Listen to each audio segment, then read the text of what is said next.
Hello guys, what's up once again? Palabang yung OFW here.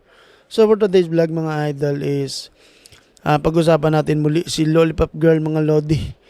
Wala pa ring tigil tong mga to kakatanong. Anong nangyari kay Lollipop Girl? Nasaan yung video ni Lollipop Girl? Wala nga ni. Wala akong video ni Lollipop Girl. Tigil-tigilan nyo ako. Si Lollipop Girl is nung December pa yan patok. Wala na, tapos na si Lollipop Girl mga lodi. Alright?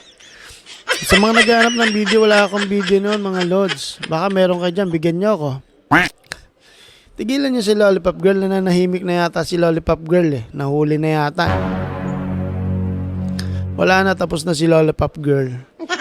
At saka warning lang sa mga kabayang gumagawa ng ganito ha. Tigil-tigilan nyo yan. Lahat ng mga kamunduhang ginagawa. Huwag nyo na i-video. Okay lang maglolipapan kayo. Huwag lang kayong mag-video-video kasi delikado yan. Hay, bawal yan dito sa Middle East, okay? Lollipop Girl, kalas. Finish. No more. Okay, tigil-tigilan nyo na yan mga lods. Alright? Tama na, wala na si Lollipop Girl.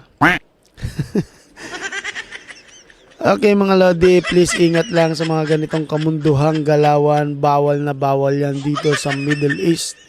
Alright? Lollipop Girl is no more. Wag na kayong message ng message, okay?